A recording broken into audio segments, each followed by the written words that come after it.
collaboration series with KVCC. Before we get started, I'm going to allow one of our student performers, with Winston Sasanga, to perform a piece for us. Winston. How you guys doing? My name is Winston Sasanga. I had the privilege of being asked to open up Study Hall with a poem. This poem I wrote with my whole heart. And here it goes, here it goes.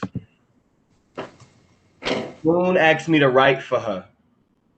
I wrote a prayer of power. I went from protest with peace to no justice, no peace, to F the police. I wish pulling some black drop. Trayvon Martin Luther King told me he had a dream that I caught the man that killed him. Hurting black boys because boys in blue badges can't bitch. The moon asked me to write for her. I wrote a prayer of power. Honestly, I'm hurt inside because my features have been weaponized. With my melanin, I win in the skin. Black man with a plan that fans flames of change. Let's move forward and not back to the same old same. The moon asked me to write for her.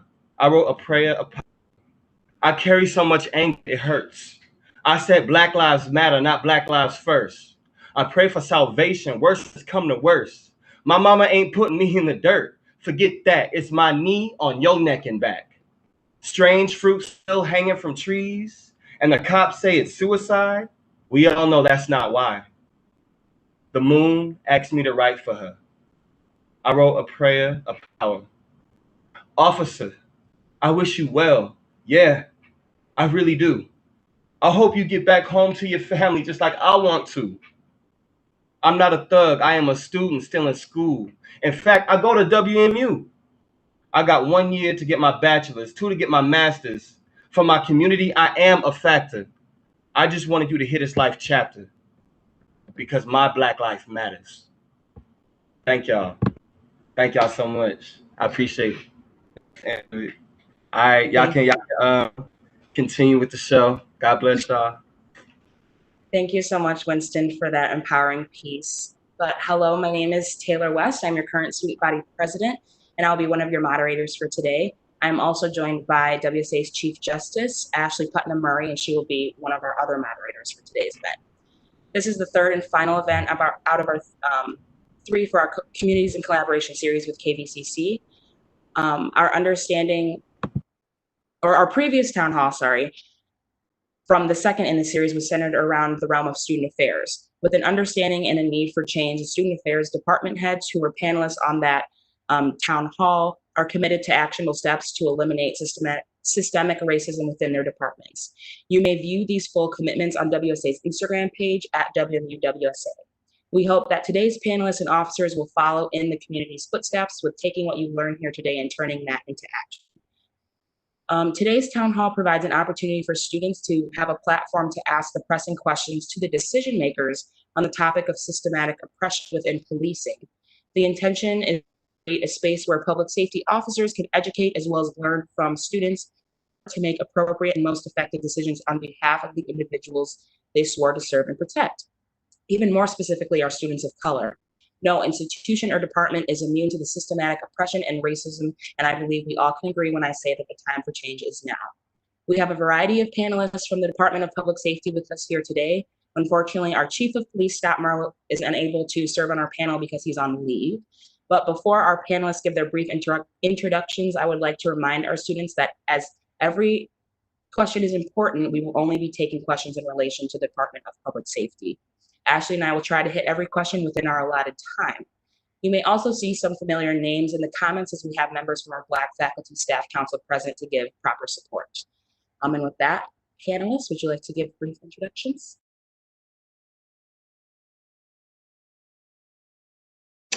Thank you very much for this opportunity. I'm Carol Dedow, and I am the Deputy Chief of Western Michigan University Police Department. My responsibilities include the oversight with Chief Merlo of the entire department. I'm in charge of the budget, mainly the fiscal part of it, as well as policies and procedures and the training of officers as well. So this opportunity for me, and we're right in the thick of accreditation, obtaining that hopefully by December. We'll keep our fingers crossed. We have until May 2021. We have been updating our policies and procedures. We're in the thick of that. So this is pretty timely, to tell you quite honestly. So we have made a number of changes. We're continuing to make changes, moving forward in a number of different areas and topics and training. So thank you again for allowing me to be here on behalf of Chief Merlot. It's my pleasure, and I go Broncos. Thank you. Hi, I'm Director Rick Ives. I'm the Director of Public Safety for Kalamazoo Valley Community College. I'm in charge of, along with Captain Bentham from our department, all operations, policies, procedures, and staffing and budget. And as Deputy Chief Dedow said, they're in the middle of accreditation. We are at the very beginning stages of accreditation. Just getting our feet into it, so we'll be a little behind them, but we're following their footsteps. I retired from Kalamazoo City, 41 years in law enforcement, and 5 years out here running the police academy. Now I'm with public safety. I look forward to the opportunity here.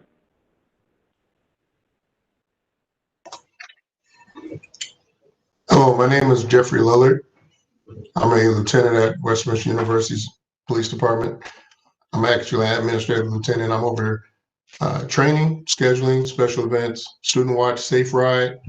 I'm also involved with advising orgs like Black Criminal Justice Students Association, Young Black Males, Social Element. Also in the process of talking with several leaders to try and get dialogue created for this purpose. Thank you. I'm Vic Ledbetter, retired police officer from Kalamazoo Department of Public Safety, currently the director at KVCC's Police Academy, where I've been there since 2018. Happy to be here.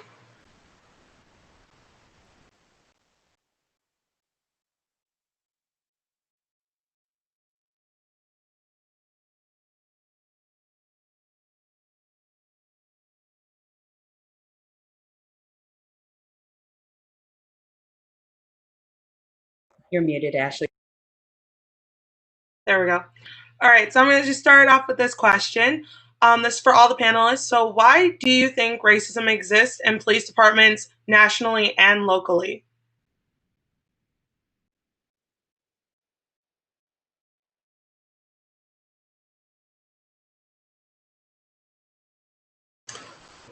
Hey, I can go first. Vic Ledbetter. If you look at this honestly, you got to look back at the creation of America when we started in 1619, when Africans were brought to this country against our will. We were never intended to be a part of this great nation that we helped build. And modern day policing currently was taken out to what they call slave patrols that happened back in the day. White masters and owners would have people go out and find people who fled from them. And that's how policing really started with that aspect. Things are changing now because people are really understanding that all lives, you know, you gotta treat people with dignity and respect. And so this is why we're having these issues around the world. What happened to Mr. Floyd really set things off like I've never seen before. With COVID been around and with people watching television and watch this gentleman lose his life, begging for his life from people who were supposed to protect and serve, that just did something around the world. I've never seen anything like this. And from that, we're having these honest conversations where real policies and procedures can be changed to be equitable for everyone. So it has been rooted in racism, but there are a lot of good officers who are trying to do what they need to do, and they need more support, especially from community. But I think that this can really turn around with policies and procedures and with people being active and making sure that funding is appropriate for making sure that mental health awareness is taken care of. We respond to a lot of mental health people, and we're not professionals in that. And so that's part of the reason too, we're dealing with things that we really have not the training, like the social workers and the people who are therapists who are trained in that. But if we respond with them and let them be the leads, I think that's the right road to make sure that we can have a better, diverse police department.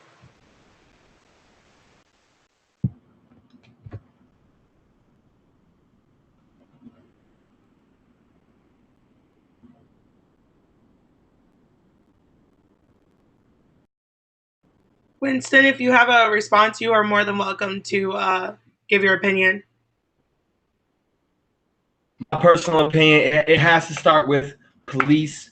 They must be educated on how to approach diverse people, how to approach different communities. Like, I really feel like police stations need to reach out to the people of the community and ask them to police the community themselves. Like, basically, I just don't like the idea of an officer who is not from an area. Like, say for like the east side of Kalamazoo, right? Predominantly black.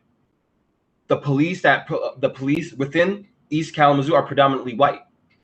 I feel like the police should match the environment, only because there's a lot of cultural things that can go miscommunicated when an officer engages with a person of color, a black man, a Hispanic man.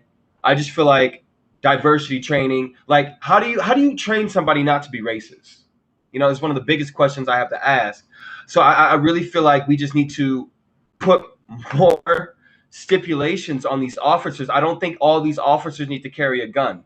I'm completely out of the way with that. Like, the way they go about things, they need to be trained to de-escalate situations instead of escalate.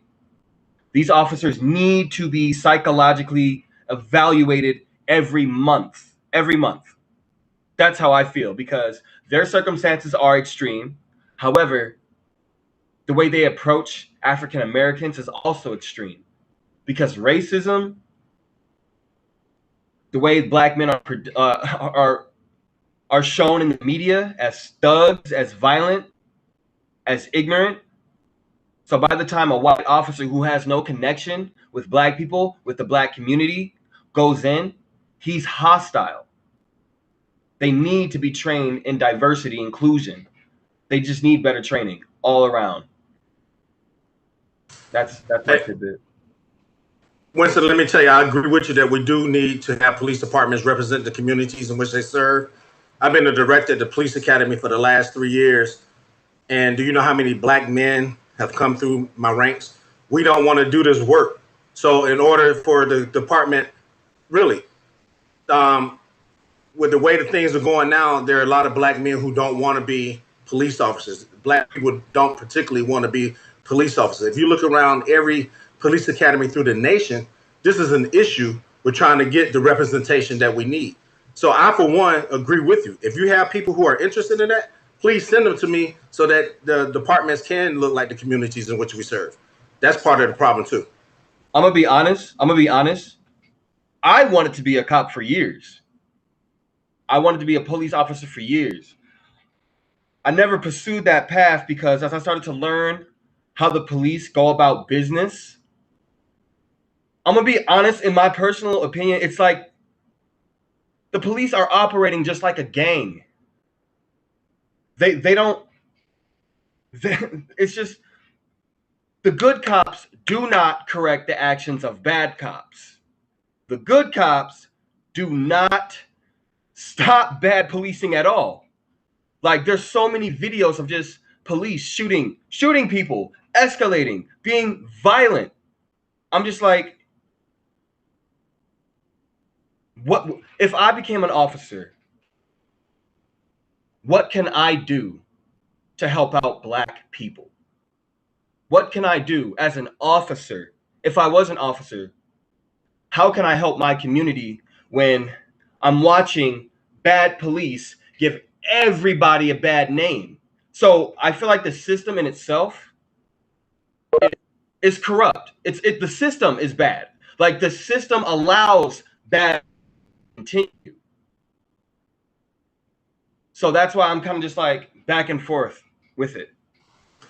Name a profession that doesn't have bad people in it, Winston. I'm telling you, there's always that. As a black officer and as a black man, I'm black and blue. you see me as a black man. You don't know that I'm a father, a husband, a son, a brother of police. But because of what I did, you work from the inside out and make those changes. A lot of times it's a thin line between racism and ignorance. A lot of people don't talk about culture and race things because it's a hard topic to talk about. But with you being a black man working in a department, that's where you can make a difference by having conversations, making sure that the people that you work with are accountable and do it. That's where that accountability comes from. Just because you wanted to do it and shied away from it, that's your prerogative. But those of us who are in it, we, like Jeff and I, we have, again, black and blue. We have that double thing that we have to deal with. And that's why we have to make sure that our voices are heard. You have to be involved in the community. You have to have relationships. You got to network. You got to do all this stuff. That's how change happens. You just can't walk away and talk about it's corrupt. You got to be the voice to make it happen. So if you want to be a cop, come see me. I got you. All right. So I think, Carol, you had something you would like to say on the matter? Yes, I did. I wanted to say that that's part of the accreditation and the redoing of accountability for police officers as well. There is now in the state of Michigan now under the use of force a duty to intervene. So if I do something, there is actually a policy and a responsibility that allows another officer to step in. It's always been there, but it hadn't been in the policies. That's one of the ways to say, no, you're required to intervene if you see something wrong. So we are slowly improving that. So away from turning your head as a police officer. That's not how we were trained. That's not how Jeff trains officers.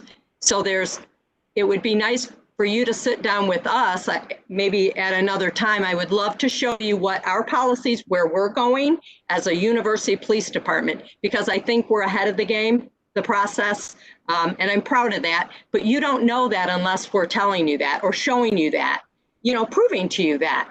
I think we have done an injustice for police agencies everywhere because we're not putting out what we actually do.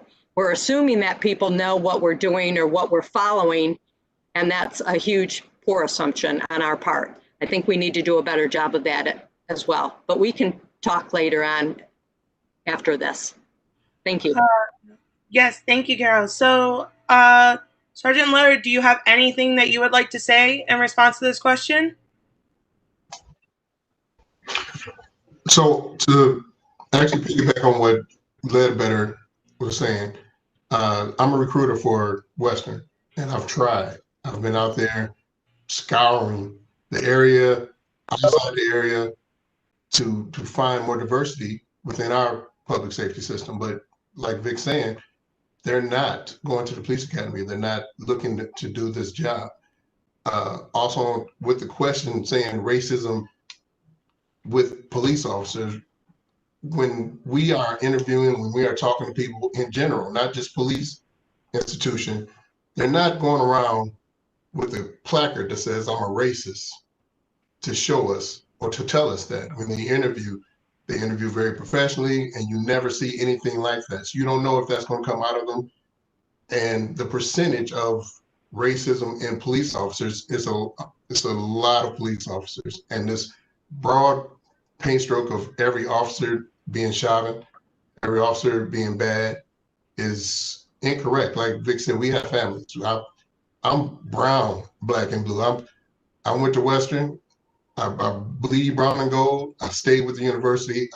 I'm a liaison with the football team, and I'm doing everything in my power to bridge that gap. I've talked to the fraternities and sororities, and I've made myself available, and I am very optimistic in making every officer at Western available, because that's all I can do as far as with our department is concerned. But as far as the racism part, we have a zero tolerance just like any other institution. We have a zero tolerance for it. So we find it and we try to snuff it out.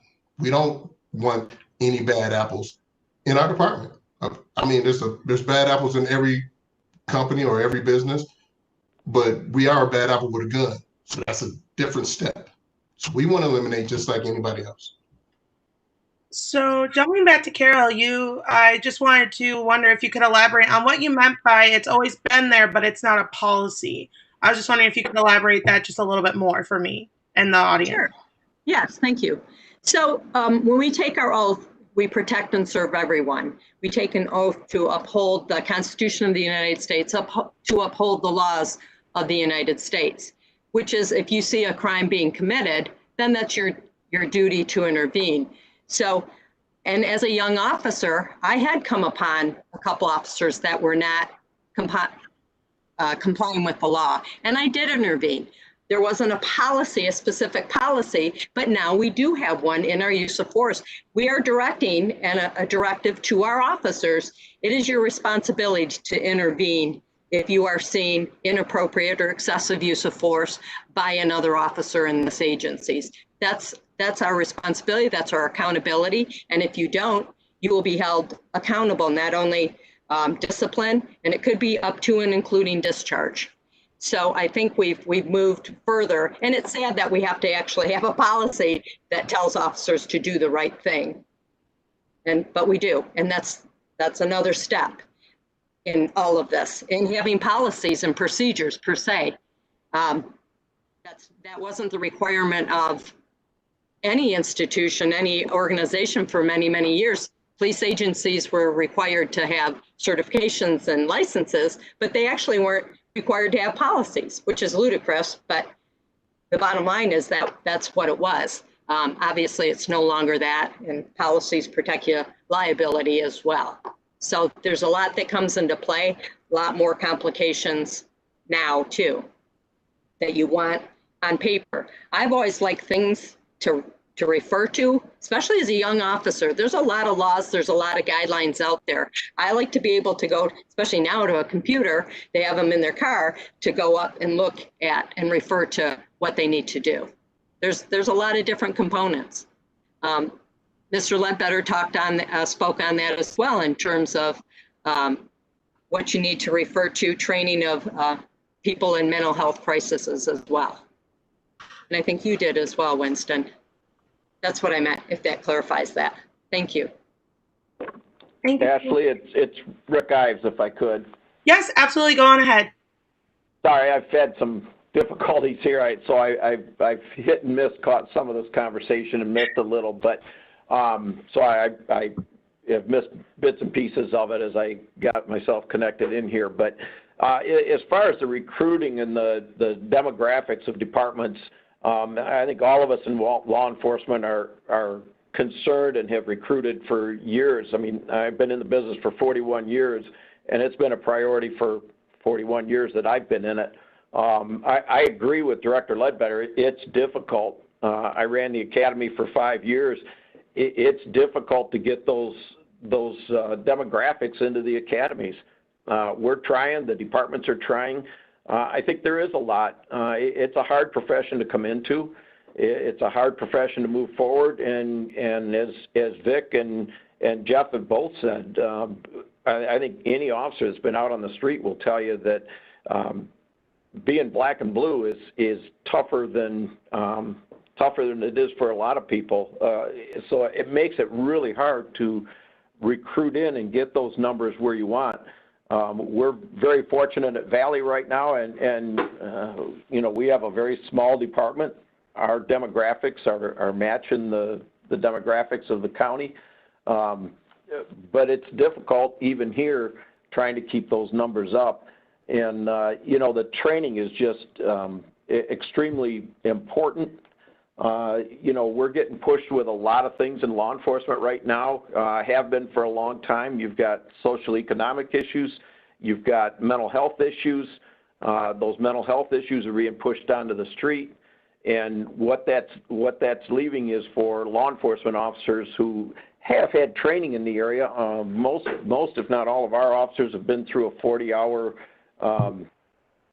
mental health training to deal with those things. That makes us experts by no stretch of the imagination. So we're trying, but it's difficult to deal with that on a daily basis. So it is difficult, and it's hard to try to work with the other agencies to get that right assistance to people. All right, before I move on to the next question, does anyone of the other panelists have anything they would like to say about the first question? All right. So my next question is what steps has DPS taken to dismantle racism in the department? What are the goals? What's the timeline to accomplish the goals? Who is accountable? And what does that accountability consist of? Whoever would like to start off with that. I guess I'll start off that. So what was your first question? We'll go question by question. So what are the steps that the DPS has taken to dismantle racism in the department? So some of the steps that we're taking right now, and I hate to keep going back to accreditation, but we are in the thick of this, and that's guiding us through many of the goals that we want to achieve. And it just so happened starting before the tragic and horrific death of George Floyd. So we have trained in bias influence policing prohibited.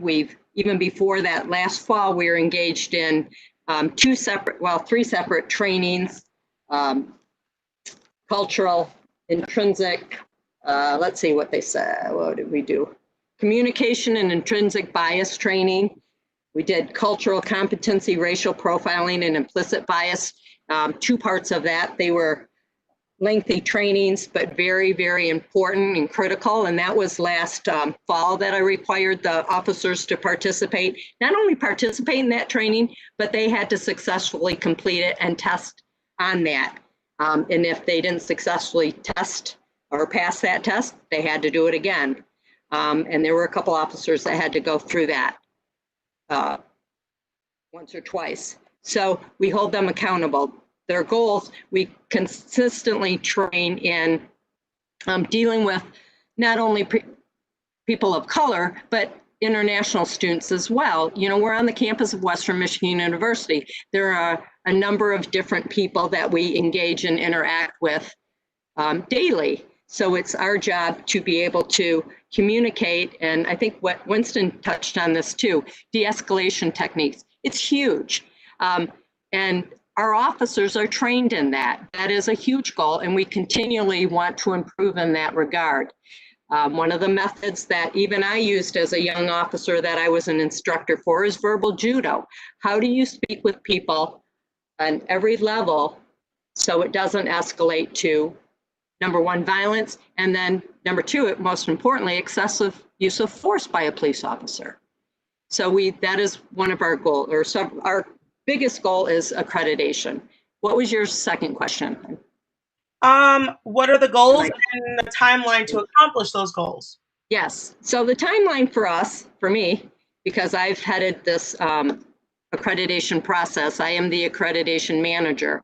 So when we started this, they give you 2 years, and I was hoping that I would have it done by maybe the middle of fall, but it looks like we're going to be at December 2020, just because COVID hit and there were some other things that came into play.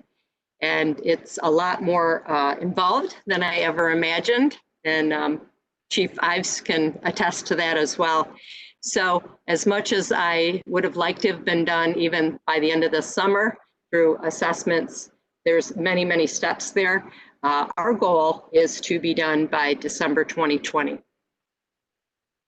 And I think that answered the questions, I think? Yes. Okay, thank you. Jeff may have another point too, I don't know. Yes. Does Jeff or Rick want to go ahead and elaborate on any of those parts of those questions? Yes, along with what Deputy Chief Dedow was saying, with the training and the accreditation, the climate has created open dialogue. And we know that, not just with our officers, just with the campus in general. That's why one of the reasons I'm trying to get together with all the leaders of the different orgs, different frats, different sororities, so that we can have that open dialogue and take on suggestions and meet us, greet us. Let's talk. Let's find out about each other. Because if we keep talking in these meetings and these Zoom meetings and we don't have the actual public and the community involved with it, we're not executing. So we need to actually execute these conversations and turn it into action. So that's why I'm trying to meet with the leaders, and then the leaders turn into a different group or whatever it is, but let's actually start executing and coming up with solutions, coming up with ideas, trying to mesh with each other, build that bridge up. and ask the difficult questions, and let's be fully transparent and answer these questions. But that's another goal of ours, is to create these dialogues and different meetings and try and get in front of each other. Thank you so much. Rick, do you have anything you would like to add on to the questions for, with KVCC? Yeah, with KVCC and pretty much duplicating a lot of what Carol was saying, all of our officers have been through implicit bias training. We have implicit bias policy. We, obviously that's the ethical standards that our department adheres to. We also work the community policing here at the college. We're a small campus, much smaller than Western. And our hirees are, all of them are retired officers, so they're very experienced. And we really take community policing back to the roots. It's literally learning who's on campus and talking to trying to learn everyone on campus. And we're small enough that we can accomplish that fairly decently, which really helps us. In the larger agencies, it's just not possible to get out there and do that with the amount of call volumes. We've also done diversity and inclusivity training through KVCC with Trice and Felix and Vicky. We have not had a huge international student population, but we've been growing in that area. So we reached out and had some cultural understanding, meeting with some of the international one. We also do orientation sessions with the international students, just to kind of meet and greet and let them know how law enforcement here is on campus and how we work with them and what's available to them. Recently, we reached out to Trice with all the current events going on, and we're working together. Trice has been great to deal with. The nice part with Trice is it's a nice open dialogue. You can sit down and have conversations. Everybody doesn't agree on everything, but I'm a firm believer that we need to have the open conversations from everybody in order to push through and get some changes. Along with that, we've also had crisis intervention training, the de-escalation training. We have policies that mandate that de-escalation is our preferred response to anything. As far as the accreditation, we too got hit by COVID. We were a little behind Western in getting into it. Our training was set for March, got canceled because of the COVID outbreak.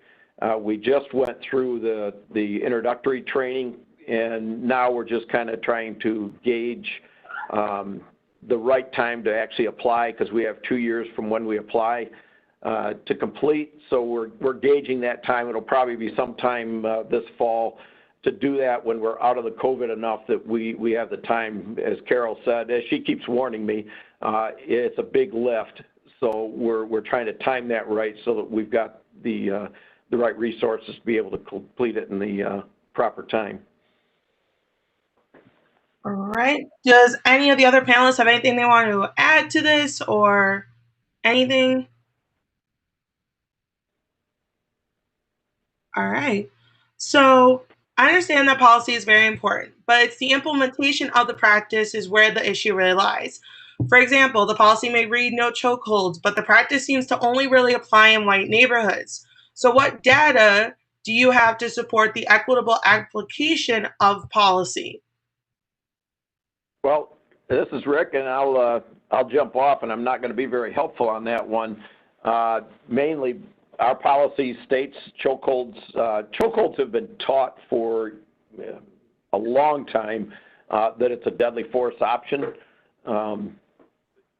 But recently it's been outlawed in the Sixth Circuit Court, which is the circuit that we are held under here in Michigan, that it's been ruled as deadly force. But as far as how we track that, we have not had, we have very, very few arrests and very few, almost nil uses of force, and they've been extremely minor. So we have never had a use of force complaint in the 10 years that we've been in existence. And a lot of that is that we're a community college without residential housing. So we don't get much in the way of intoxications and drugs and firearms. A lot of those violent issues really aren't on our campus, so that helps us a lot to be able to stay clear of a lot of uses of force, most of them. All right. Carol, Mr. Lillard, Ms. Better, do any of you have anything you would like to say in regards with WMU or Kalamazoo itself? Sure. Use of force for us with the chokeholds, it is prohibited. That's not a restraint that was ever taught to us. Chokeholds or strangleholds. However, it is deadly force. If we use it, it is deadly force. Any use of force that our officers engage in, according to our policy, and then they have to fill out a use of force form and do a complete report. Not only is it done and tracked as to exactly what use of force they use, but they also I have to review that. A sergeant, a supervisor reviews it initially, and then all of those use of forces go to me, and I review everything, all of the reports, all of the documents, all of the video, if there's video, and if they're maybe assisted a city of Kalamazoo or the city township or a township of Kalamazoo County, whatever other agency, if they had body cameras, anything. Sometimes people will give me their phone video that I collect, and it's kept in a file and it's tracked. And that's part of that accreditation as well. Not only do you have to have that and prove that, you have to show what they've done. So we talked about policies, but part of with the accreditation too, because everybody can write a policy. We can all write a policy. Yep, here's our policy. But with accreditation, it went a step further. Well, it went a lot of steps further. Not only do you have to have the policy, but you have to have the proof that you are in fact doing it. So whether it's, in a camera, did you seatbelt that person in? Did you handcuff them and double lock them so they wouldn't come up on you? So there's a lot of proofs required as well with that accreditation. So that's for us. Unfortunately, we don't have that many. They are few and far between any minor use of force, let alone we don't have the excessive force. We've been able to use communication, and I think that's where we are a little ahead of the game with the larger departments as well. Plus the community that we serve too. Thank you. And Ashley, if I could jump back in a second, and we have the same type of review processes here at KVCC, but just a little bit of difference just for an understanding. There's choke holds and there are vascular restraints, and there is a difference between those two things. Both of those are banned in our department and in the Sixth Circuit. I have to admit that recently seeing things around the nation, it apparently is not so throughout the nation. In the Sixth Circuit here in Michigan, those are considered deadly force, and I'm a believer that both of them should be deadly force. And I would also just say, I think all of us in law enforcement, if you've been in it long enough, we're reflective of society. We have, for the vast majority, extremely good officers, very well trained, that are out there with the right intentions. We also have officers that are out there that are trained, and they're making some split-second decisions. Some of them make wrong decisions. They need to be held accountable for those decisions. They make them with good intents, but they make bad decisions. That happens in every profession out there.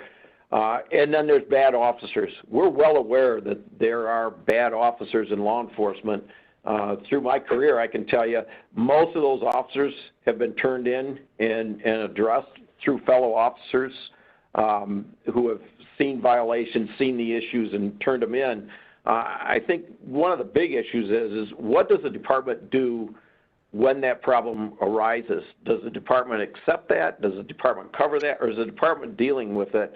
As Jeff said, they'll tell you a great story when you get interviewed, but when you get that bad apple, which is a very small percentage, but it certainly affects all of law enforcement across the nation. When one bad officer makes a bad move, and it goes national, it affects every one of them, every one of us. We all get stroked with the same picture. It's what's the reaction after that happens? How does the department deal with that? Is there discipline? Is there termination? Are there charges? if that's the case, the system is working appropriately. It is cleaning house and taking care of those issues. That's, I think, where the institutional part comes in. Is there an institutional backing of that, or is it a bad officer and now the institution, the criminal justice institution, needs to deal with that issue? Thank you, Rick. Does anyone else, any of the other panelists, have any other things they would like to add to this at all? We also at Western have 3 excellent instructors that go over the techniques, and we train a lot. And it's all about repetition to go over the proper techniques, not the illegal ones. And so they train us to know to do what we're supposed to do in those situations. And the repetition is to, if we are in that situation, of how to do it properly. So they're not teaching us the improper or the illegal techniques, and we do this constantly.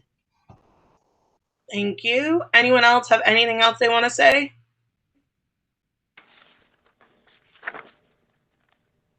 All right, so my follow-up would be is regarding accreditation and policy reform, how are you making sure it's not just a check the box situation? Yeah, I love that question. And that's where the proofs come into play. So it isn't just to check the box. So not only do you have to have proofs that are every year after that, the accreditation is good for 3 years, but even that following year, you have to have proofs each and every year for each assessment. And there's 105 standards, and within those, there's standard that we have to meet each and every time. So it isn't just to check the box. So when those assessors come, they're making sure, and that's their job. Well, you said you had this policy, but where's your proof to it? No, you didn't do that. That's not matching. That's not consistent with the law. So part of that accreditation is upholding and making those proofs. And that's where it's difficult for us right now. We're getting the policies in order. It's trying to find proofs to everything that we did in fact do it the correct way, or that we did it according to our policy. So that's what's time consuming as well. But it's the constant review of your policies. And several years ago, people would write policies and they'd be on a shelf, and then maybe a chief died and you still had those same policies. Well, then you look and it's so old. Nope, that's not how we do it. We do it this way. Well, your policy says you do it that way. So now there are annual reviews on these policies as well. And the platform that we use, this Power DMS system, not only does it keep you updated, it also helps to update those policies, the laws. If the laws change, okay, here's a flash, and you better be updating your policies as well, consistent with what Rick said about the Sixth Circuit Court. That's who guides us. That's a great question. Yeah, how are we going to be held accountable after we get our accreditation? It's a yearly process. So my follow-up to you then, Carol, would be is do you have any data to support your assertion that WMU is one of the best at assessing departmental racism? Do I what? Do you have any data to support your assertion that WMU is one of the best at assessing departmental racism? I don't have any specific data. What I can show you is the number of complaints that we receive. That I have very few and far between, even at the lowest level of maybe a traffic stop. Somebody filed a complaint. We have very, very few citizen complaints, let alone, and very few even use of force reviews. That I can show you. And that's what our data is. We don't have a high call volume because of where we work. If we do have, our crimes consist of, the majority of crimes consist of thefts, malicious destruction of property, maybe alcohol, not so much now. They used to be possession of marijuana complaints, but now it's legal, so those are pretty much nil. So we don't have those, typically those heavy violent crimes where people are responding, and all of our officers have been trained in the crisis intervention as well, the 40-hour training that Rick was talking about as well, and hugely when we're dealing with those in mental health crisis. Thank you. All right. Does anyone else have anything they want to say in regards to the question about the check the box situation? Lillard, Ledbetter. Anyone else have anything they would like to say before I move on to the next question? All right, I guess not. So training is very important. But what role does departmental culture play in the perpetuation of police racism?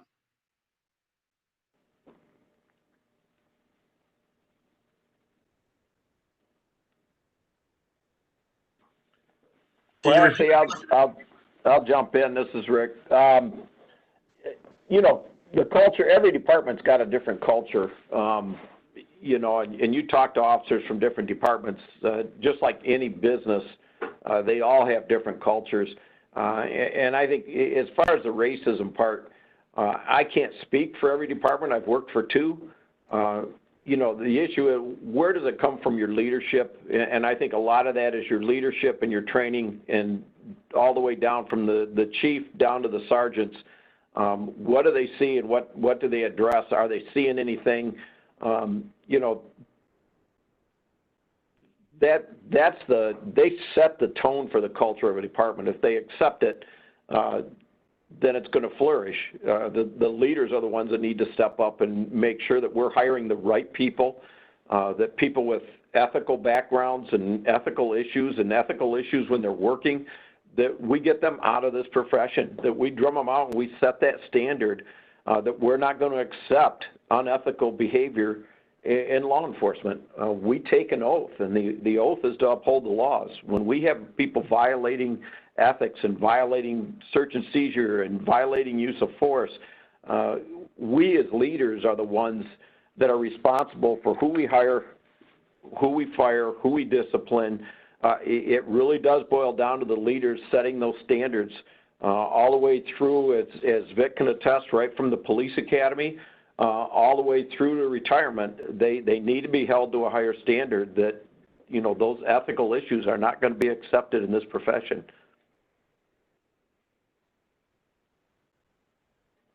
Anyone else have anything to add? And on that same line, you know, I used to have a volleyball coach that used to say, you're only as strong as your weakest player.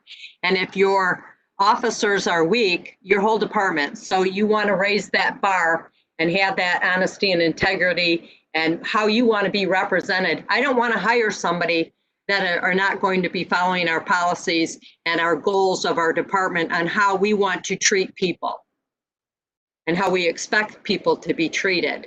So that's in the basic hiring of an individual. And the backgrounds are critical. And that's coming out more and more in the state's requirements as well. You can't just go, okay, I filled out an application. Yeah, I called a couple of the references and we'll call it good. We do thorough backgrounds, and people are washed out of those programs that do not meet or fit our standards. Thank you.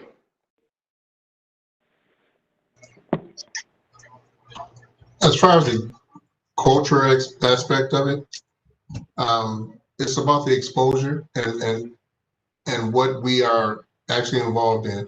I know when I first got to Western, there was a march down, and the officers, we worked the march down, and just to make sure we keep the peace. And there were some things that some officers didn't understand, but that exposure brought out the dialogue, the conversation, and they were actually very involved with it.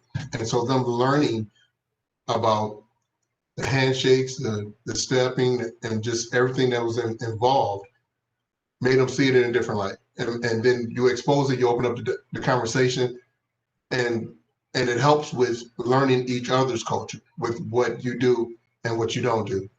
Not just that, they're not just, we go to the international festival, and that exposes them to different cultures. And the more we expose just every officer in general to these different events, conversations, it helps to heighten the knowledge. So education, that's what it all comes down to, education and exposure.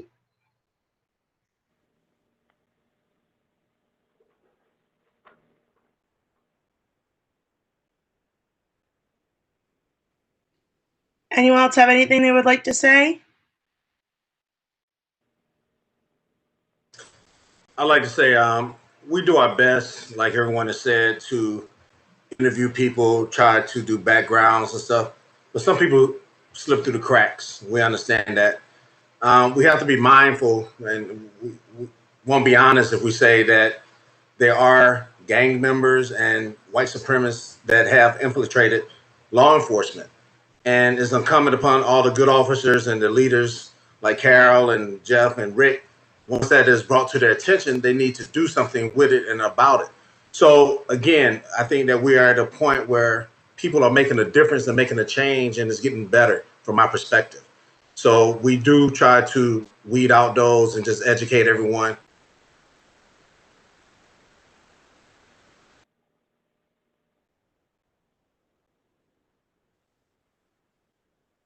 And Ashley, I'll just say, you know, everybody's got biases, and it's not just police. It's everybody's got biases. The issue is who's acting on those biases and doing those, you know, that's affecting their work performance. You know, the issue is whether we're dealing with those issues and when we find them, how do we find them? You know, it's really difficult for law enforcement. You know, things have progressed since 1978 when I got in the business. You can imagine. I mean, we had tin cans and a string. You know, it's a little more modern now, but it's come a long way. I'm proud of our profession and where it's grown and how it's developed and how much more professional it really is. But to sit here and tell you that there aren't problems in law enforcement would be ludicrous. There certainly are.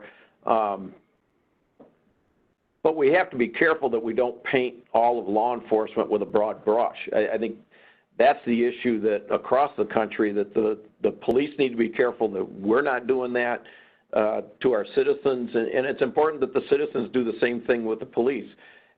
There are problems. There's problems in our communities. There's crime in our communities. And there's problems within police departments.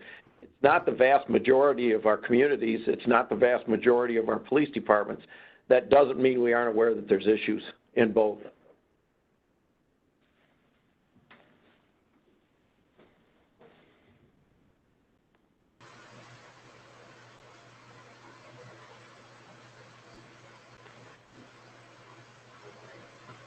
Vic, I know that we lost you. So do you want to elaborate on what you were saying before we lost you?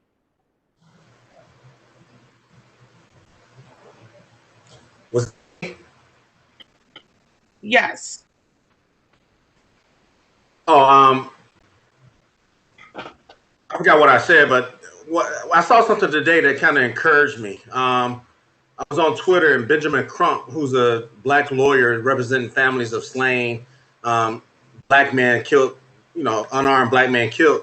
He posted a video. I'm not sure where it was, but it was you saw two white police officers arresting a young black man, and there were people around videotaping, and the people were like, "Hey, don't put your knee on his neck." And the officer said, "Look, my knee is not on his neck, it's on his back." And the kid was not complying to the demands. His hands were under his stomach, and they think he had a knife. The officer said, "Why don't y'all help me?" The citizens came down, got on a prone position in front of the young black man, said, "Look, young brother, just put your hands behind your back." And they assisted the officer in handcuffing the young man. And that was an excellent example of de-escalation. The community and the police work together. And that's where we are in this nation right now. People are more aware. Officers are making sure that they do the right things to do that. They're changing the culture. And again, the community is working in conjunction with the law enforcement. That was a beautiful thing to see. I even retweeted it. I try not to retweet stuff, but I retweeted it because, again, that's an excellent example of where we are with de-escalation and changing the culture of the police working in the communities. Thank you, Vic, so much. I just want to make it aware that we are fixing the issue with just it being on me and not being able to see the other panelists when they are speaking. We are actively working on trying to fix it, but the audio at least is doing okay. But I just want to make sure that everyone knows that we are trying to fix that issue. So follow up to training. It seems that training has been an ongoing process. but the racism prevalent in that culture and socialized in the officer is the issue. Training effectiveness needs to be evaluated based on data-driven outcomes. Do you include race data in the reports that go to like Chief Dedow or with KVCC with Rick? Actually, Winston's been trying to say something for a little bit. Can we let him talk? I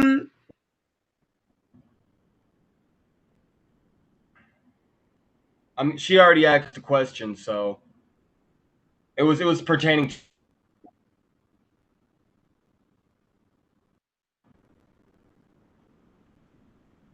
you can continue, Ashley. You can continue.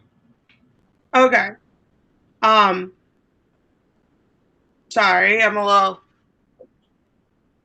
So I think you're asking, is the race noted on a report with the use of force? Yes, yes, they're in every report, just general overall data. So we could go through and see, like I said, we don't have that many. And typically, when the last time we did that, looked at that, it was even like traffic stop that we had looked at. The majority of them were actually white Caucasians. But we could go back and pull the few that we have in terms of use of force, training, and we also do Jeff talked a little bit about the training, the defensive tactics, that part of it, or our training instructors. We've also engaged more, and we continue to in simulators now. And so they're not just contact or involving weapons, but also just the communication. So they're able to engage and interact in all different kinds of scenarios, not just involving a weapon. So yes, we can. Our department is small enough where we don't have that many, so we could pull those. I can't speak for other departments. All right, thank you so much, Carol. Does Rick or Sergeant Lillard or Ledbetter have anything they want to add to this? It's not just to Chief Dedow, we are referring also to KVCC as well. Do you include race data in the reports that go directly to you, Rick? Yes, and as far as use of force, yes, those do, and they, as we talked about before, part of our policy is any use of force has to come through our command structure. Our command structure is very small, but I haven't seen because we haven't had any uses of force, but those all are mandatory that they have to come through the chief's office.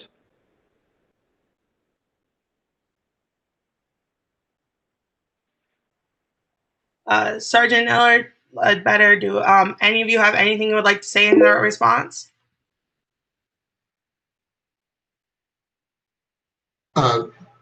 Deputy Chief Dedow and myself are in the same department. It's basically the same answer as far as we do have that data, and it is placed in there just for, in general, there's a general piece of information that we have to get on every subject. So that is always included in the data. Thank you. Anyone else have anything they'd like to respond before I ask follow-up? All right. So my follow-up is do you collect racial data on the application of force? So we've already kind of talked about that. So that disparity and inequitable application can be tracked.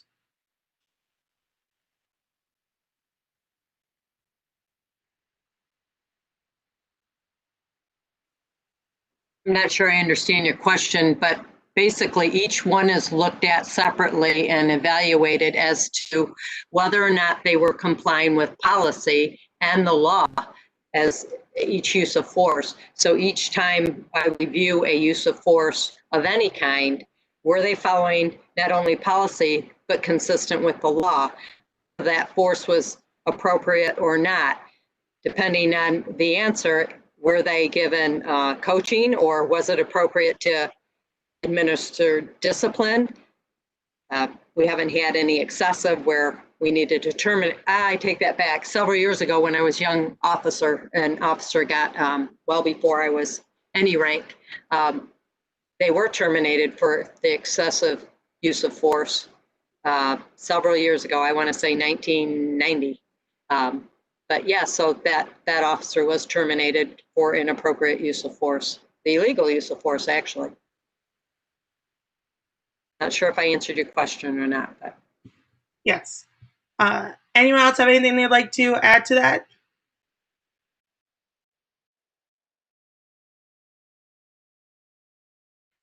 All right.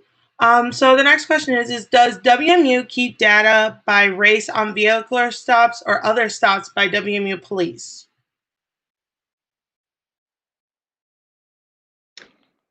They are on the tickets, the citations themselves, but they are not tracked at all. You know, so there are 50 traffic stops in a year. We don't know what that race would be unless we pull that data. There have been, I want to say, maybe 1 or 2 FOIA requests, the Freedom of Information Act requests that wanted that information pulled, and our records individuals did pull that information for them. But it's a slow going tracking, I guess. We can pull that data though.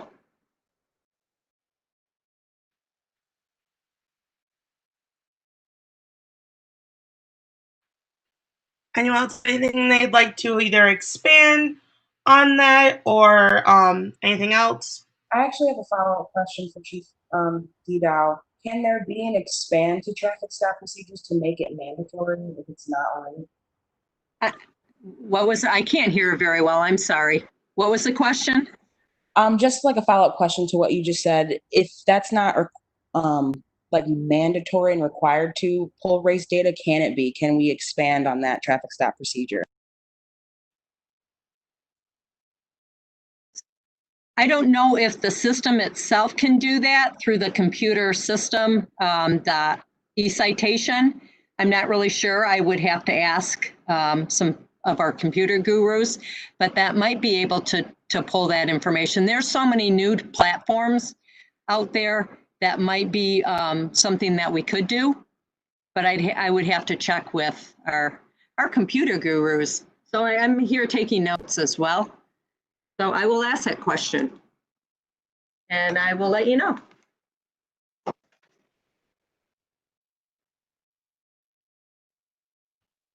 All right, so the next question is are residence halls investigations or calls for service data collected? And if so, is race data kept on those?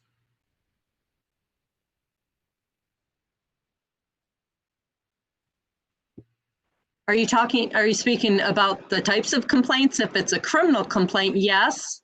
In terms of if somebody reported, on our reports, whether you're a reportee, a victim, a witness, it'll have your name, your address, race, date of birth, cell phone, home phone, etc. Some data collection. It's not tracked anywhere, it's just on a report.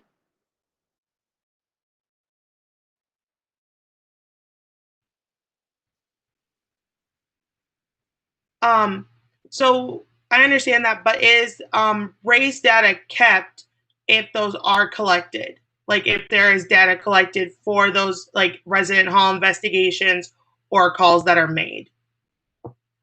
They're in a report. We don't keep data. You know, it's not like I can pull, okay, 20 Caucasian people reported 3 larcenies. 10 African Americans reported whatever. It's a group. It's, you know, 50 larcenies or 20, you know, domestic assault cases. It's not tracked in that manner. So would we be able to expand to make sure race data is collected for all housing incidents? I don't know. Again, I'd have to ask our computer people if that would even be available in the systems in those computer platforms. I don't know. Maybe Lieutenant Lillard can speak to that a little bit. He he's more computer savvy than I am. But I don't think at this point that we can pull that out. I don't know if they could write a program or a system to do that. I really don't. But they can do so much now with computers, so maybe they could. I will bring up the conversation, just like Deputy Chief was saying about the technology. We have been making strides of creating different programs, and that may be on the list of programs to create. It's not in place right now, but it could be on the list of programs to create. I just have to sit down with our computer expert and go over those details with them, and maybe sit with a panel to see exactly what data is being looked for to be collected, and it can be curtailed to the information given.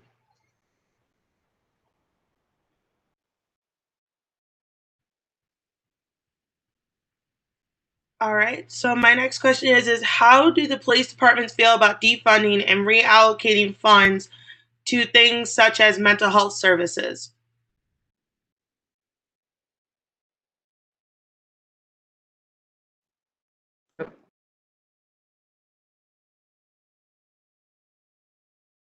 I'll jump in on it.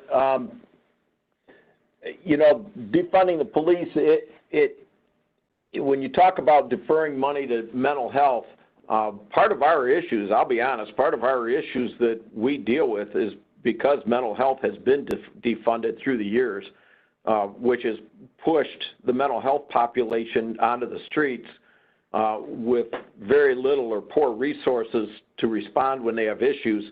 And the resource that ends up on the end of that ticket is the police, the people who are here 24/7. All those things tend to fall in our lap when everything else fails. So, you know, better resources for mental health certainly helps public safety. Us dealing with mental health is a lift for us, no doubt about it, and we're dealing with it, but it's certainly not easy. I think the thing in the debate that you talk about throughout the country that's going on defunding the police, you have to also be careful when you look at that, and you look at New York, and you look at Chicago, and you look at some of these places that are not, well, Chicago's got its own issues, but New York, they've had a 400% increase in violence since all this has begun. So, you know, when you pull those people, those resources off the street, understand that the reason we're out there is to protect the public, and we firmly are committed to that process. Defunding the police is not going to help that issue at all. The first thing that you see when you defund the police is training is one of the first things to go. So as we have the discussions about training, the flip side of that is the defunding issue. Training is one of the first things to go. Departments have trouble already getting the training out here. We used to handle in-service training at KVCC, and the thing I always noted and talked to the departments, when we would offer it up in the people came, we saw the same people most of the time. It's all the people in specialty units. It's all the people in detective bureaus. Who really struggled to get it were the street officers. Why? Because they have to backfill those street officers, and they can't afford it in their budgets to backfill those street officers to have somebody on the street while they came to training. So it does become a money issue when you're looking at training.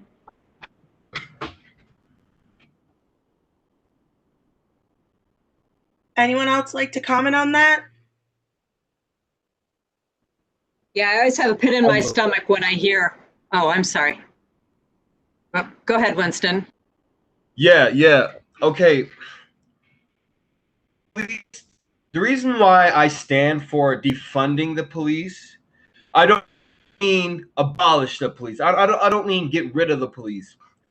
I just feel like certain police should have certain things, and I don't feel like they should have access to militarized weapons in communities like Kalamazoo. I don't feel like they need, I feel like they should be defunded. We correct how many deaths happen through police brutality or police interactions.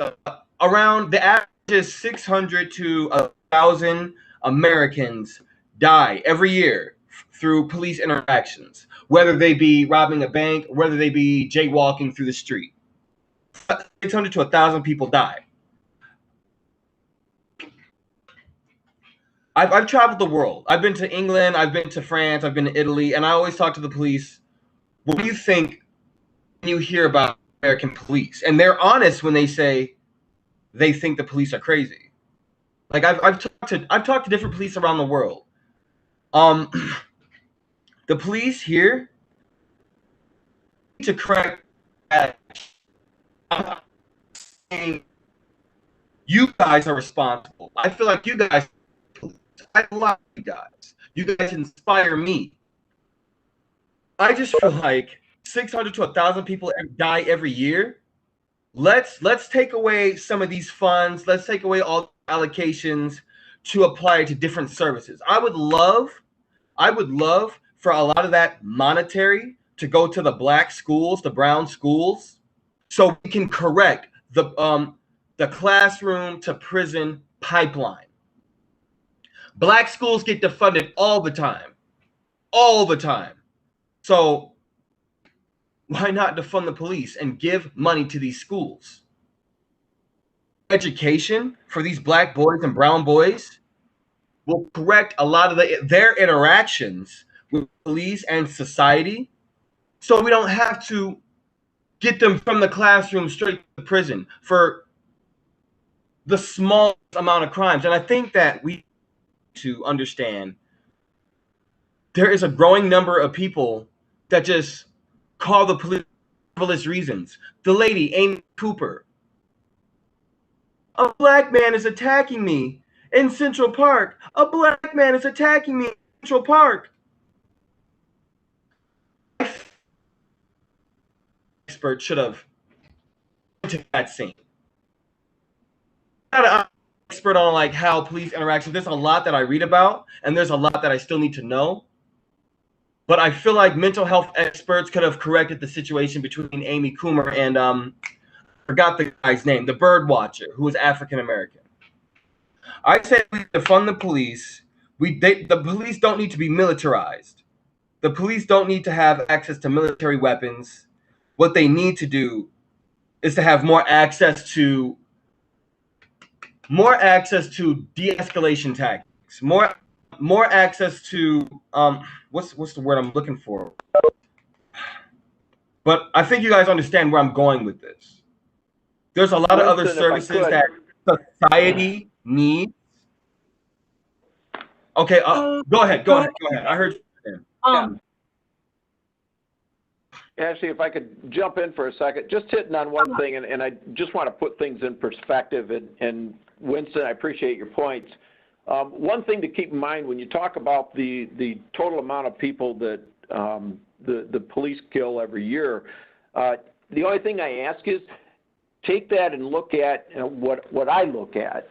I look at, out of those people, which ones can we look at and say, the dude was shooting at them, they shot back. You know, I think most people can look at that and say, okay, I'm not sure where else we go with that. And then take away the ones like Minneapolis where everybody's in agreement. That was wrong. The dude's fired, the dude's charged, and probably will spend his life in prison. Good outcome, not for Mr. Floyd, unfortunately. But as far as the system, as far as the criminal justice system, they're dealing with that. We'll see where it goes. But does the criminal, as I said before, there's certainly officers out there that make mistakes, and there's officers out there that are just bad officers. And I feel bad for the ones that make a split-second decision and it's wrong, because they're responsible for their decision. They didn't make it out of malice, the wrong decision out of malice. They still made it. They're still responsible for it. And the ones that do make it out of malice, I really don't have much feeling at all for them. See you later.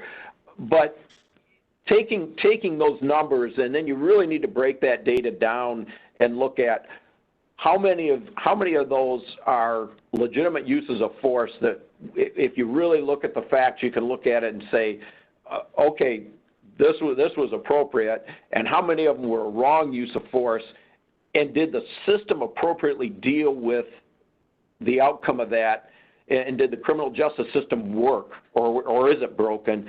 And then look at the number that's left. And I think that's the number that we really need to talk about, is where's that gray area in the middle where maybe law enforcement's going, no, I think those officers were right, and the public's saying that is not right.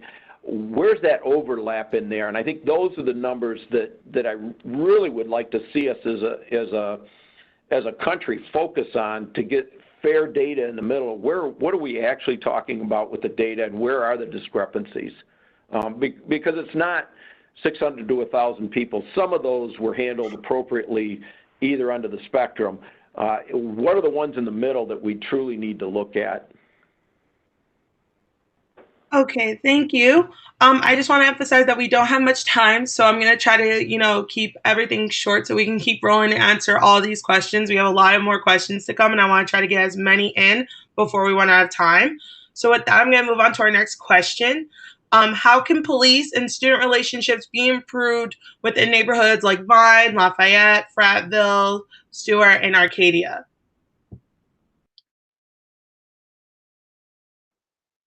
So one of the ways that we did, or that we were making improvements in that area, we had assigned an officer specifically to the Kalamazoo neighborhoods where the majority of our students resided off campus. So we have an officer now assigned to Kalamazoo Department of Public Safety, the neighborhood liaison officer. However, because of COVID and some other things going on, he has been pulled back right now, but he will be reassigned. We started that, I want to say 4 years ago or more, 4 years ago, and it's been a huge improvement in terms of interactions. So we knew, and we continue to know, even any interactions with our students, whether they're on campus or off, it has to be intentional. Those cooperative partnerships has to be intentional. And so that is one thing that we are working on to improve in that area as well.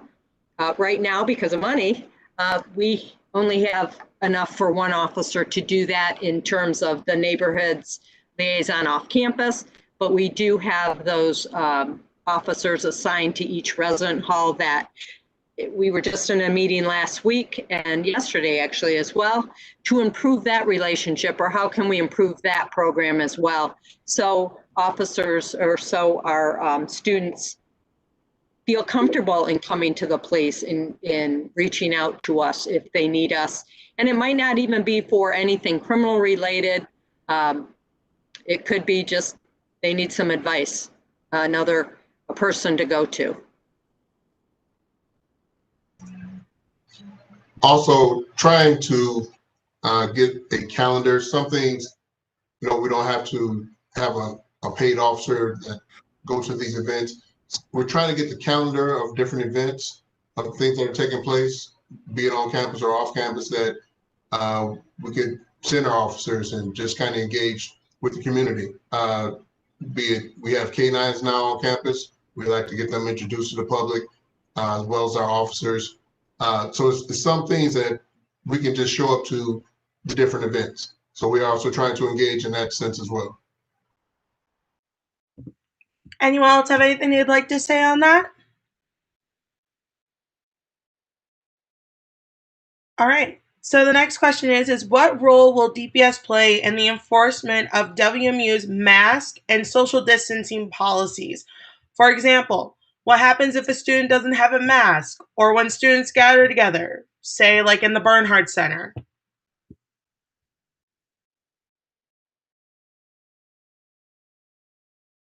So the governor just put that into her executive order yesterday, I want to say about 10:42 or whatever the time it was, in addition to our policies here on campus. So before she made it a misdemeanor, and that's separate from our policies and procedures here on campus, or our rules of conduct for both staff and students alike, we were going to treat that as much like the tobacco-free rules, and that was somebody, not us, but somebody, supervisors, maybe your resident hall staff, an instructor might just remind them that the mask is needed. There are some health concerns too on that, maybe somebody with asthma, so we need to be careful of that as well, trying to enforce that mask rule. Now that the governor has made it a misdemeanor, we need to discuss how this department will respond to that. Obviously, we don't have a policy right now because that's so very new. But my guess is that we will, if we get dispatched, we will have a conversation with that person, and that would probably be it. And ask that they put the mask on, or maybe be able to social distance if, HIPAA comes into play, or if their ADA comes into play. I don't know how that's all going to play out, but I don't see a lot of enforcement there personally, but we'll see. And it's something I need to discuss with my command staff and before Chief Merlot gets back as well. So we'll have to take that on. Does that answer it? It's more of going to be a request. Would you put your mask on? Yeah. Chief Dedow, I want to ask you a little follow-up question. So a lot of students and faculty members are worried about that accountability aspect that DPS will play with the enforcement of masks. We're just thinking how it could get out of hand, and how especially our Black students are a little nervous if they happen to forget their mask. How will how will that take place? So I think that your department should really evaluate, if DPS were to get called because a student is not cooperating wearing a mask or however, noticing how you would handle that and de-escalate that. I don't like to compare it to the tobacco-free. When that took effect, it's similar to that. It was more, and Jeff can attest to this as well. When we get a call like that, it's okay, we'll go over and you're politely asking someone. We engage our students and our staff every single day, and there isn't a confrontation. And maybe because of the attitudes surrounding that and our knowledge, of that, we are very aware of the events right now and how we approach people of all color. So I can't see that, I just can't see us writing a lot of those tickets, and it'll be pretty few and far between, or even the approaching of a person and how we approach that. And much like how we would approach anyone if we had to ask them, and there's so many times where people are in buildings after the closing of a building, and it's much like that. Hey, did you know the building's closed? It's how you approach people, and that is huge. And that's why we've done everything in our power to hire the right people. We don't want people going in guns a-blazing. All right, here it is. This is not a major crime, so that's something that we would take an effect and take a look at. We do that every day, really, because we always have people doing something very minor in our eyes. Does that answer your question? Anyone else like to add on to that before I move on? With that order just being created and going into effect on Monday, and with Western not technically really opening up to the students until September 2nd, there's a huge learning curve in place that we will ask tough questions of how to, handle this. And I agree with Deputy Chief Dedow with, there'll be some conversations. I don't see us writing a lot of tickets. I don't even think the officers would want to do that because of, one, the climate. Two, we are still getting used to what's going on. So there's a huge learning curve in place. We don't know because if you have to force these masks or you get a misdemeanor for $500, certain places should be able to provide those masks in my opinion, because I've seen that at places where, like I went to Menards, I had a mask, but I saw a line of people.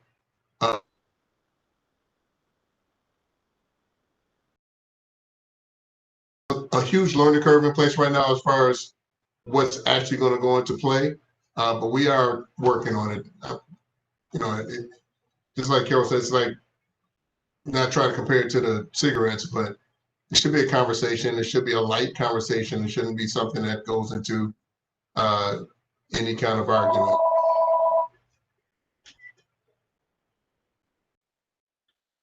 Thank you. I also just want to let the panelists know the video is still not working. So before you answer the question, could you identify yourself for the audience? That way the audience knows who is speaking. As well as we are going to be running we are getting close to our time left. So let's try to keep the responses brief and informative for the students viewing.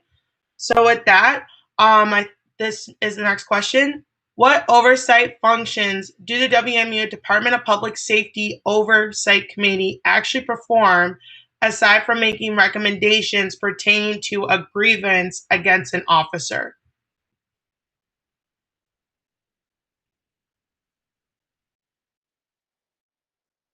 So this is Carol Dedow.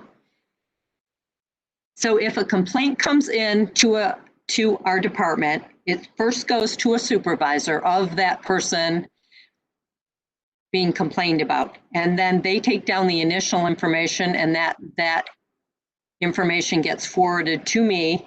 And then I conduct an internal investigation. And then I report back my findings to that person making those allegations or that complaint. If they are not happy with my decision or they don't agree, they can take that higher to Chief Merlot, and then they could also report that to the Public Safety Oversight Committee. They can do that separately, or they can do that in addition to. That Public Safety Oversight Committee is guided by Legal Counsel Office. Mr. Craig oversees that, sits on that, and it's separate. Was that answered? So there's two different. A person complaining would have the choice to just go to our department and have that investigated, or to the Public Safety Oversight Committee, or both.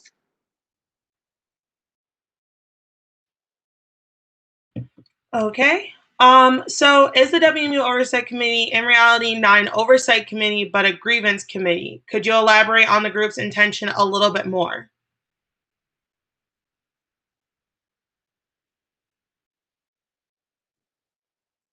This is Carol Dedow again. I have only known of one complaint, and that has gone to the Oversight Committee. And I've been here 36 years. And it was a complaint filed by a faculty member against a member of our department. So I don't know if you want to call that a grievance, but it was a complaint that went to that Public Safety Oversight Committee. And one of, there's certain members of that Oversight Committee. We don't have any connection with that or responsibility. It goes to that Oversight Committee, and one of the WSA representatives sits on that committee, GSA, I believe, faculty Senate member, I can't remember who else, but if that goes over there, they oversee that. The legal counsel of this university guides that and directs that. That answers?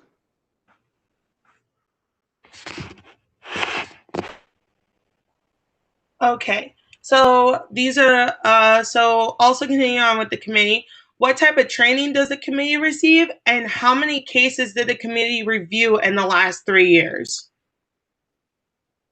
We don't have any association with that Public Safety Committee. It's a separate entity.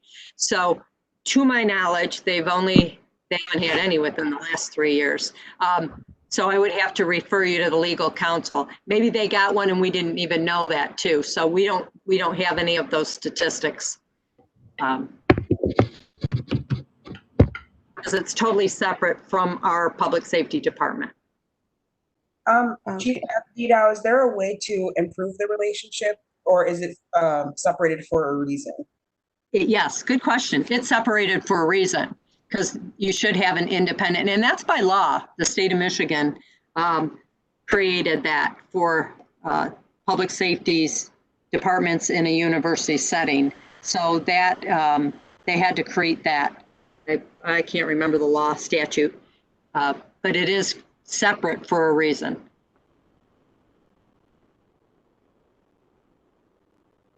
Okay, so the next question is how can your departments help to be a part of the solution for change? Okay, I'll start. And Lieutenant Lillard also touched on this too. You know, we've been brainstorming, how can we improve our relationships? How can we really get it out there, what we do? Because people don't know that we're involved in accreditation or our training, even the types of training that we engage in every year of trying to improve those topics or those things that we do. We have to make it intentional in our education of our department. We're getting that information out. Many of us speak in classes, and one of those is by humanizing us, and that's, you see, Lieutenant Lillard is not in a uniform. I am not in a uniform. I prefer to be called Carol and not Deputy Chief Dedow. Jeff is like that. He likes to be called Jeff. If we are out and about and you see me, Ashley, I want you to say, hey, Carol, what's going on? And I would be happy to have lunch or coffee. I put that out in every class I speak. And I do have many students take me up on that. And that's a way that they can learn about our department. And I don't know how many times people say, I didn't know that, I didn't know that, I didn't know that. But that also gives us an opportunity to get to know our students and understand what their needs are and what they expect from us. That's our job, to protect and serve the university community. So that gives us an opportunity to find out what their needs are as well. Would anyone else like to respond to that question? This is Jeff Lillard, and I agree. We just want to engage more, one, to get the dialogue going. We go to the cafeteria at Western, and our officers will sit down and just want to eat with the public, and hopefully they'll come over and just start talking to us.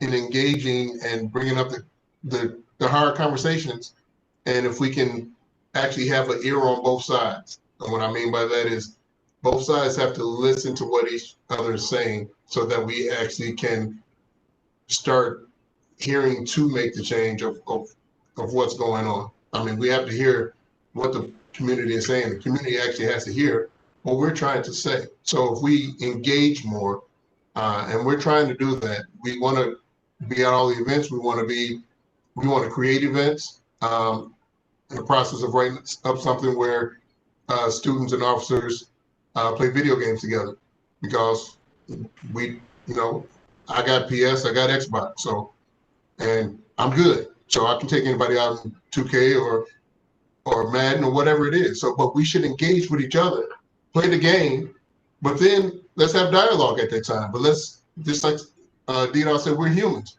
So I come home and I want to, my team of Steelers, and I'm gonna get at you with it.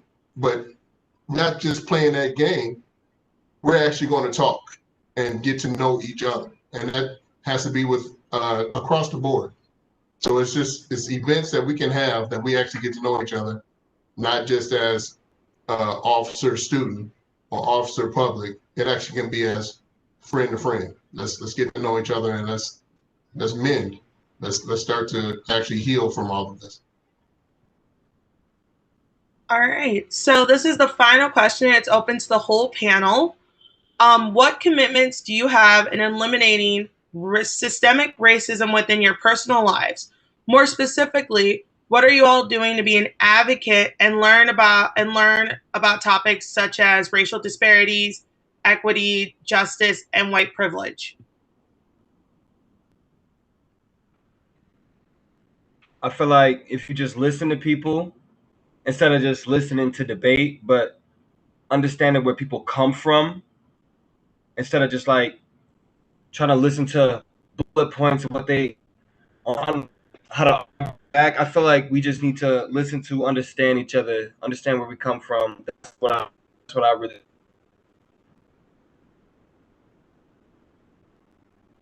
Thanks for answering my questions.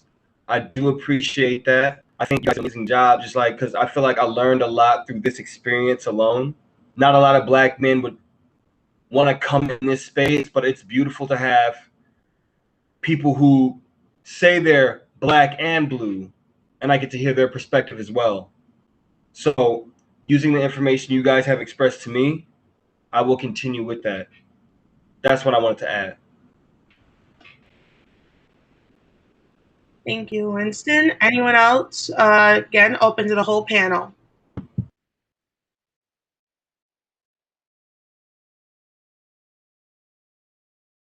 This is Carol. So one of the things that I've done since I've been a young officer, and I try to engage that more, is to get involved with different groups that I normally would not be involved with. Seek out different groups of people, whether they're people of color or international students, to engage, or we have a program, Bigs and Badges program. I've sat on advisory boards of Child Abuse and Neglect Prevention Council. So make it an intentional, and that's one of my goals, is to keep pursuing different areas and different people to engage. And Winston hit the nail on the head, to really listen to people. And I don't think that's where sometimes I'm lacking, because I'm like, okay, what am I going to say next? Instead of that active listening. So that is one of my goals. And I think we have to get back as a society and a nation where we respect each other as humans and to move forward. I think we've lost that politeness. I think we're moving there at some point, and then we just went off the rails, and treat people respectfully. But it's sometimes difficult to do that if you don't know where they're coming from or don't understand them. And I think that's where I'm going to continue to learn from others. Yeah, this is Rick. I would just say it's pretty much the same. You know, the conversation is the big thing, and it's having a conversation. You know, we don't understand each other quite often because we don't talk. You know, how do we build those relationships and get those conversations and have the hard conversations and respectful conversations? I'm 100% with Carol. We've lost our respect someplace. It just seems to have disappeared from our country, and we need to get that respect back. We can have differences. Differences are okay. We were built on people having differences. The issue is we need to respect those differences and have the tough conversations.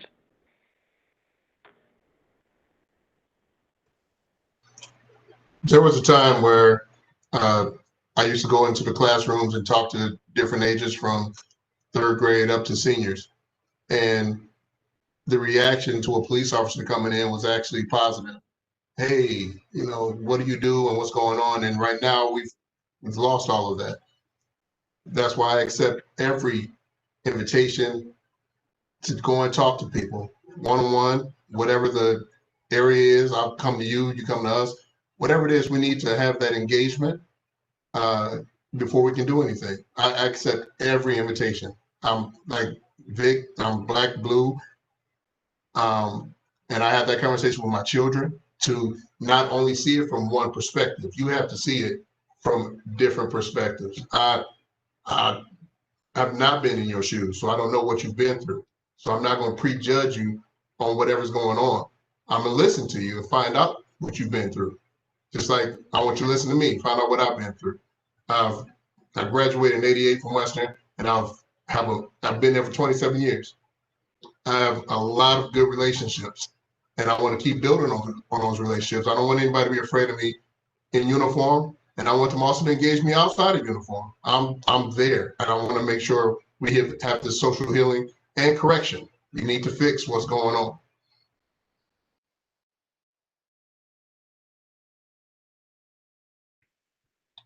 Anyone else want to say anything before we close?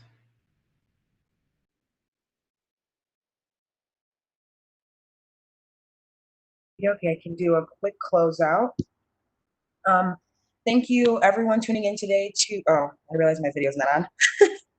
Thank you to everyone tuning in today for our last event in our 3-part Communities in Collaboration series with KVCC.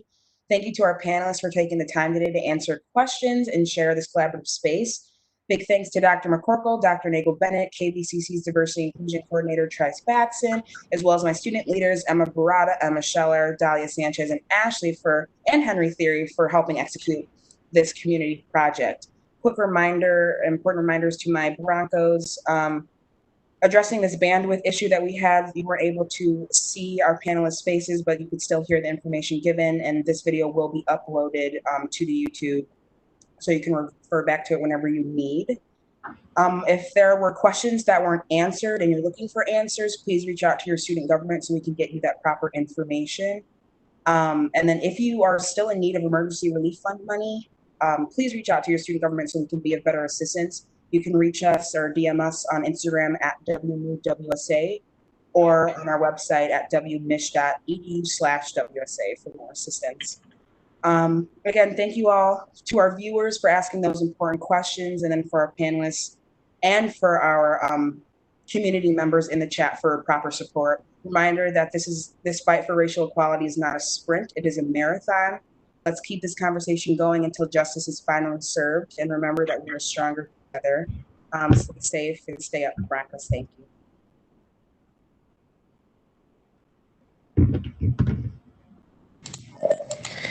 Okay.